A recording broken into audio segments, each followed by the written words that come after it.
Ashes, Rise of the Phoenixborn. This is a game that I saw for the first time at Origins last summer, and people seemed to be having a lot of fun with it. Then again, I saw the game at Gen Con, and again, it seemed to be very successful, so I was pretty curious.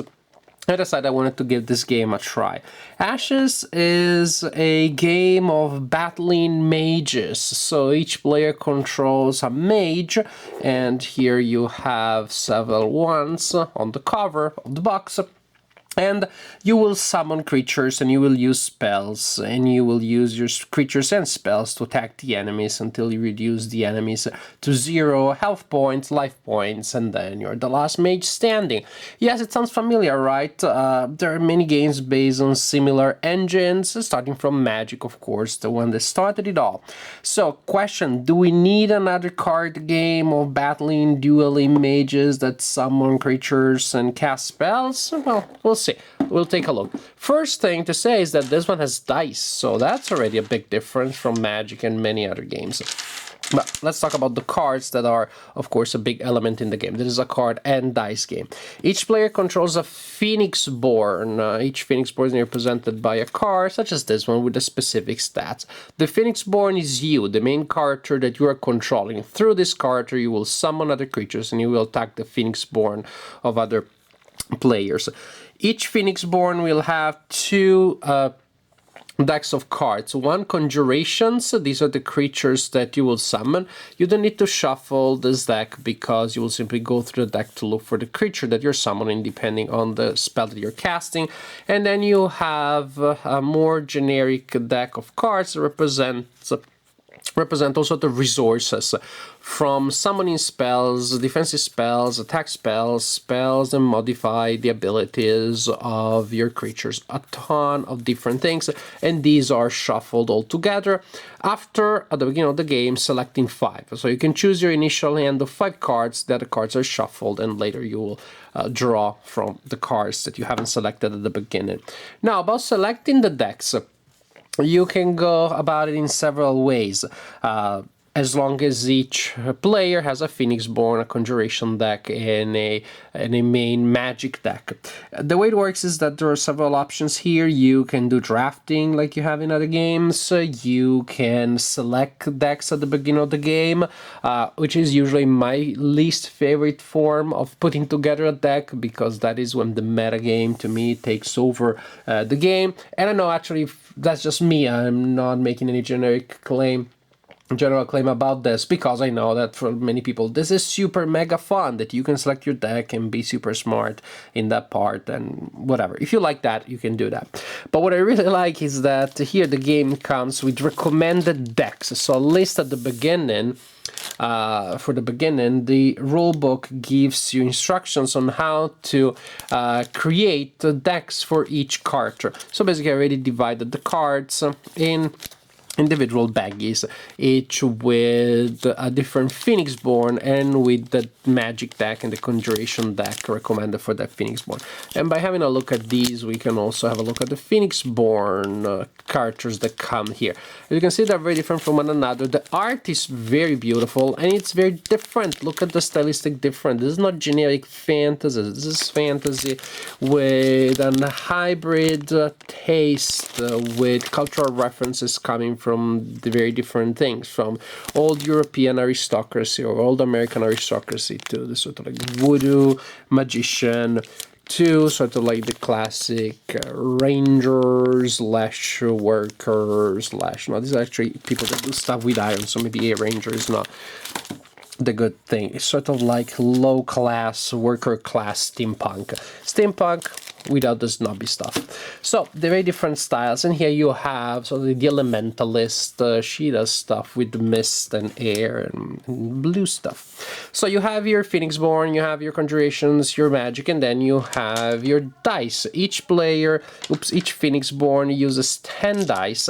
Dice are of 4 different types that have different colors and symbols on them, and each Phoenixborn uses 2 sets of 5 dice of 2 different colors.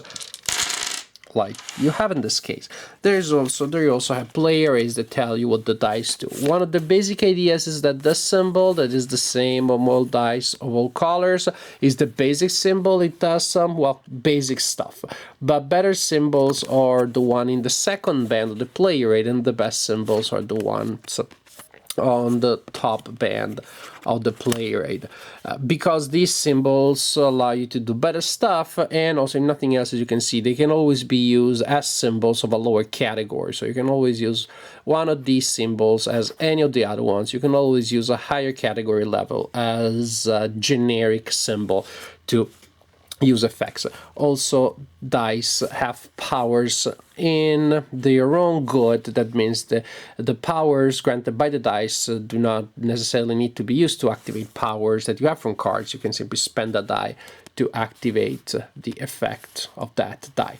But again, when you're looking at dice intrinsic powers, they're always related to the highest level, to the best result. Now, let's take a closer look at some of the cards. Here you have the Phoenixborn that has a number of life points. You will place damage tokens on the Carter. Whenever the Carter takes damages, when you are down to 0, then the Carter is out of the game. Battlefield value and spellboard value, this is the maximum number of units that you can have and spells that you can have activated respectively. So basically I like to have the battlefield on this side and the spellboard on this side. I place the cards, the spellboard on this side, and the cards in the battlefield on this side. Then Carter's Phoenixborn also may have special abilities that are activated by paying the related cost. These symbols seem very arcane, but you'll become familiar with them quite easily as you start playing the game. Then we have the magic cards, the cards that quote-unquote do stuff. Here in this section you have the cost that you need to pay. This symbol here means main action. This is the most common symbol. It simply means that each turn you will have a main action and a side action that you can perform. If you want to play this card, then this card takes up your full action, your main action. This is what you do for your main action for that turn. You put down that card. In other cases, you may need a main action and also other resources, so you have to spend symbols that come from the dice. And this is what the dice are for, to activate powers from the power dice. The dice that I showed you earlier are simply powers from the cards. So you pay the related cost whenever you're playing a card, and then the card goes wherever it says it goes in this section here. For example, this goes on the spellboard. There's a card that strengthens, modifies a unit, so you need to have a unit in play, then you can play this card on the unit. Some cards simply resolve an action, so you discard them, so the card will tell you where it goes. Like in this case, just look at the art, it's really nice. The art for the summon spells kind of looks the same, the overall look is the same. The illustrations on the summoning books are different, but not so dramatically. Not dramatically so. So in the game you will play cards from this deck to create various effects, including readying spells. So readying spells that later you will use to summon creatures. So you use a main action to summon the summon spell, to cast the summon spell.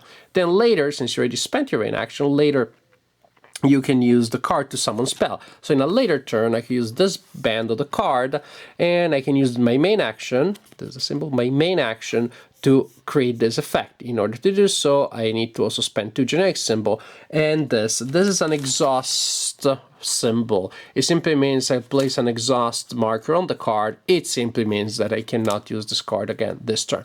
So it simply means I'm spending my main action, placing an exhaust symbol there, and spending 2 generic symbols from dice. And then I can summon a blue jaguar, in which case I look here in my deck of conjurations and I put a blue jaguar in my battlefield.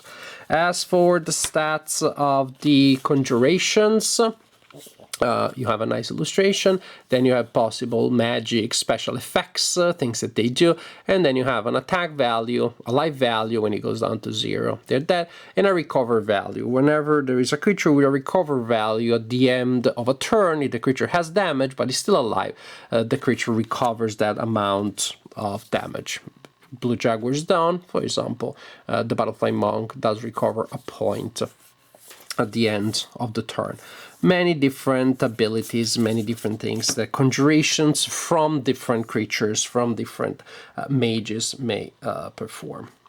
Now, as for gameplay, at the beginning of your turn, you roll all of your dice to form your pool. Well, all of the dice that are not exhausted. So basically, when you spend dice, they will go in your exhaust pool. At the end of your turn, you may choose to exhaust more dice, and then all the dice in your exhaust pool are then rolled, and they determine the initial amount of resources that you have. Not the amount, the initial type combination of resources that you have.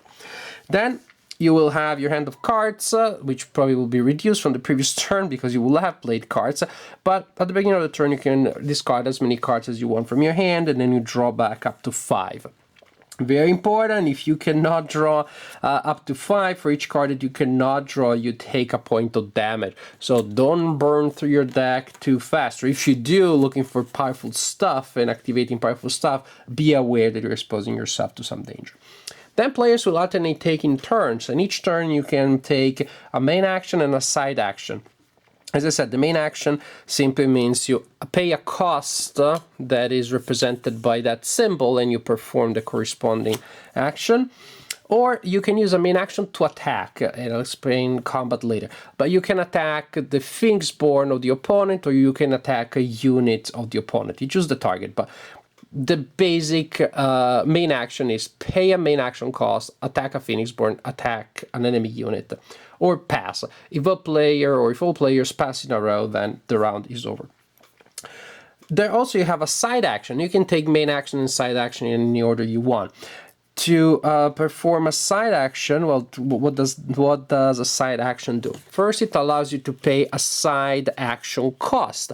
For example, this is the symbol for a side action. So simply when there is a card that has that cost, in order to play that card, you use your side action for that. And again, you may also have to spend some dice to do that. So you can use a side action to activate an effect that requires a side action. You may activate the ability of your power dice or the special ability of your dice.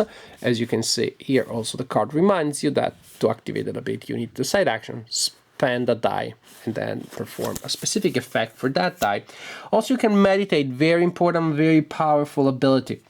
It allows you to discard cards to change the facing of your dice. You can discard cards from your hand, from the deck, or from your spell board. And as a result, for each card that you discard, you can change the facing of one of your dice that has not been spent yet.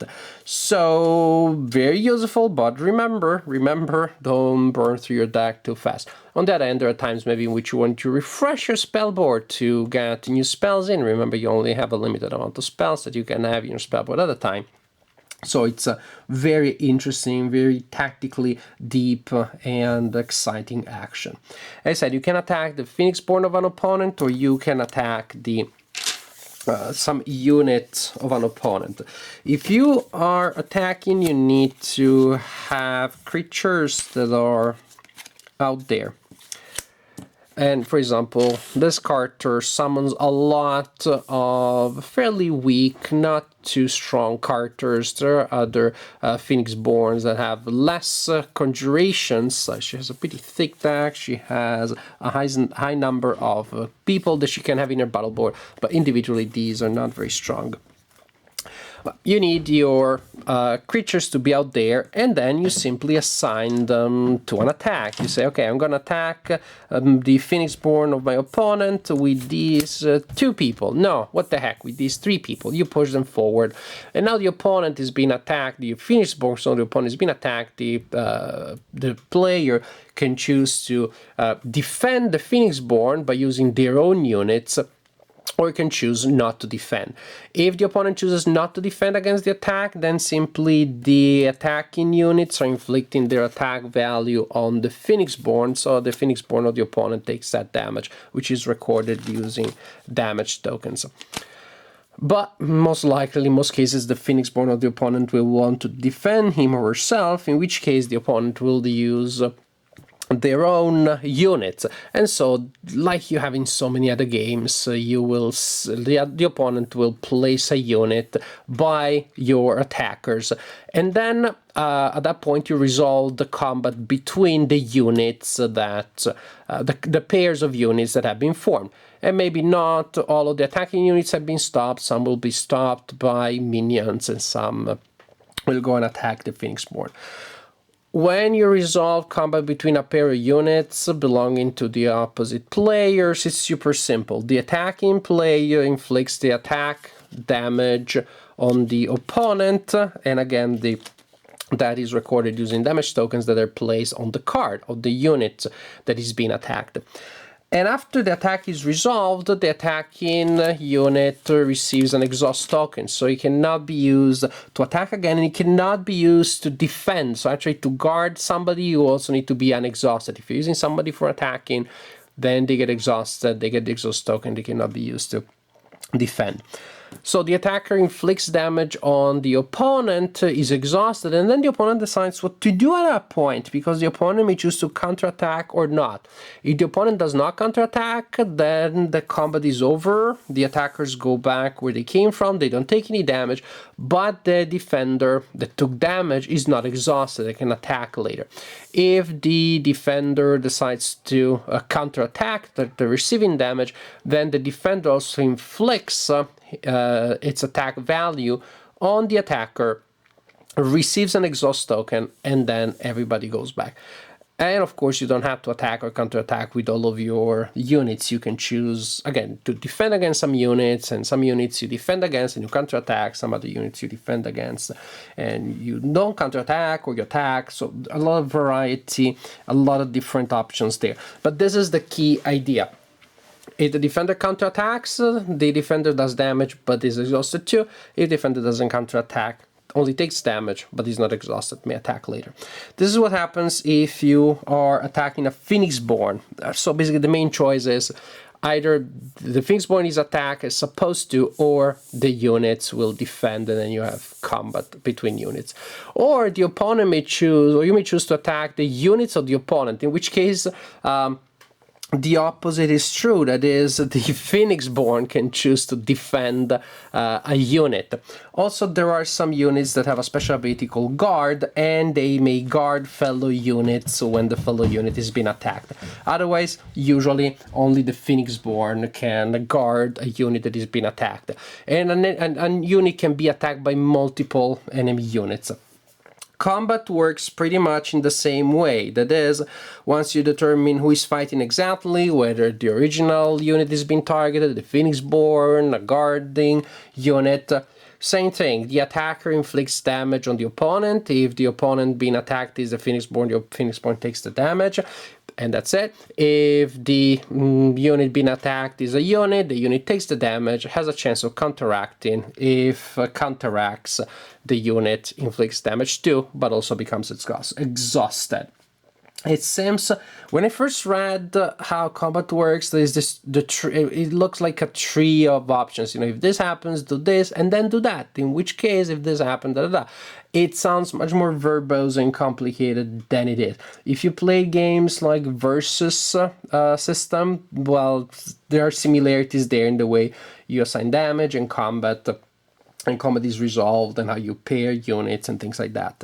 Players keep fighting, they alternate taking turns, drawing and playing cards between turns, spending the dice. So basically manipulating these two sources of resources in a very tight and interactive environment until one of the players is eliminated, and then the remaining player is the winner of the game. Question: do we need another game more or less like Magic, where you have your mage, wizard, summon people and send them against the mage or wizard of the opponent?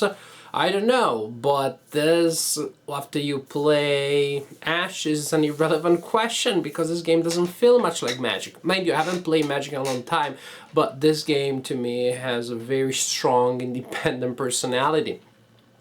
If you look, if you watch people that are playing it, you will have the impression that you're playing Magic with also dice involved. But the experience of playing the game is so rich, is so subtle, it has so many options that what you see is always the tip of the iceberg when you see other player watching, because you cannot see all of the other options that they have in mind, that they have considered, and that they haven't implemented that turn. But then following turns, different things will happen, precisely because there are just so many things that you can do. Your hand of cards that changes entirely, that you can manipulate quite freely by discarding cards. It's a tough choice, it's dangerous, it's not always a good thing to do, but you can do it. It is an option that is always open to you in case you don't like your hand of cards and you want to cycle through your options and get new stuff. What the dice can do for you is amazing, and don't worry if your initial die roll is not too good. Usually you'll get something good out of your die roll for the turn. It's more a matter of which resources you will have available rather than just no resources or a lot of resources, even though those extremes may occasionally happen, but it's unlikely that they will happen on such a scale with such regularity that it will affect the design much, the experience of playing the design much.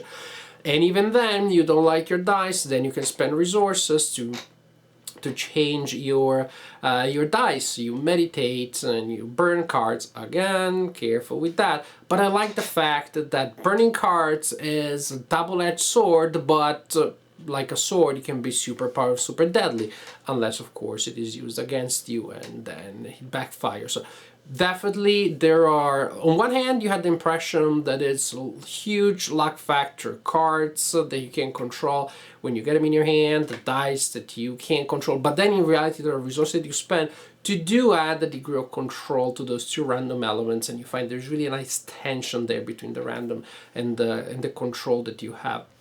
But really, to me, the beauty, the shining aspect of the game is simply the range of options that you have. And each turn that is reflected in gameplay options, which are just so different.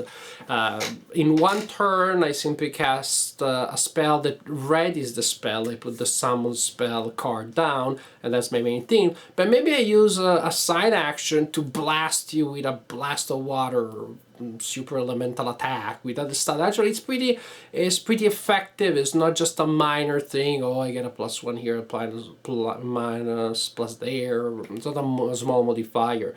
Sometimes there are big modifiers that you add to creatures. Sometimes it's pretty effective attacks.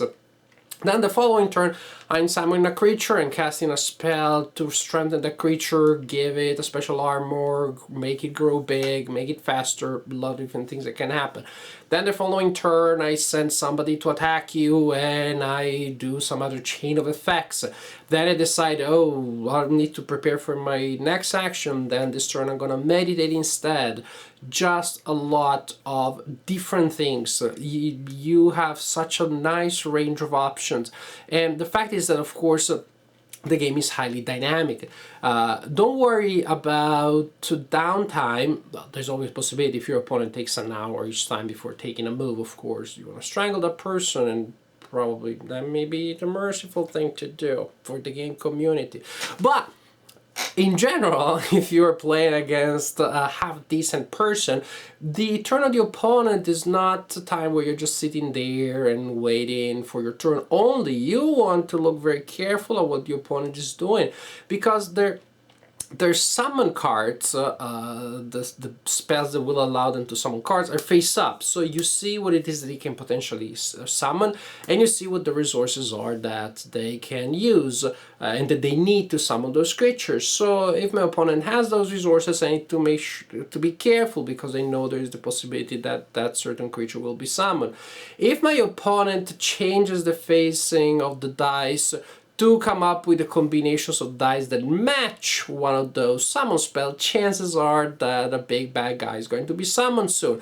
So maybe I want to spend an effect that allows me to force the opponent to discard dice.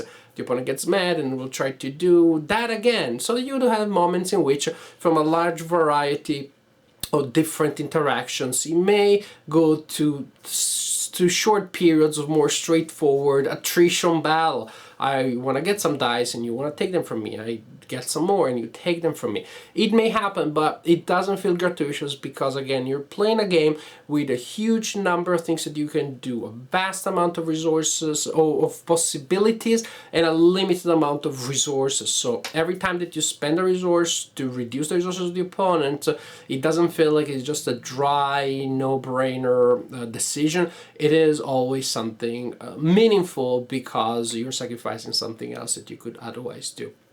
So, highly interactive. When the opponent is taking action, you want to see what they do, you want to try to figure out what they are going to do next. There are a lot of actions that you can take that are reactions to what the opponent does, so again, more reasons to be interested in what the opponent is doing. When the opponent attacks you, tough decisions. Am I going to take a hit on my Phoenixborn so I can save some of my creatures to perform other actions later, to go against a powerful unit of the opponent, to do different things, or am I going to save my Phoenixborn and to sacrifice my units, which may seem better in the short term, but may create a longer negative effect in terms of what I can do later. So, bottom line, don't be tricked by the apparent superficial resemblance with many other games of card games or dueling mages. The theme in general may be there, but it's a very different experience. The fact that the art kicks butt is not strictly necessary for a game to be successful, but definitely a welcome addition. So we have a game that looks good and plays darn well. I'm pretty happy with this purchase, and I may never purchase another Ashes set again. I think I will when expansions come out. But my point is that when you have a game of this sort, card game of this sort, you always have reasons, legitimate reasons, to be worried that the basic set will just be that a starter set. Will get you started, but not much else. Here, you have a legitimate game, which is even just playing with the standard decks suggested, as I've been doing. You can mix and match with many of these characters, and even if you like them all, you find some characters to be more powerful than others. There's just so much experimentation that you can do with these standard decks that you have a game right there, even if you didn't have the drafting option and even if you didn't have this the deck selecting option.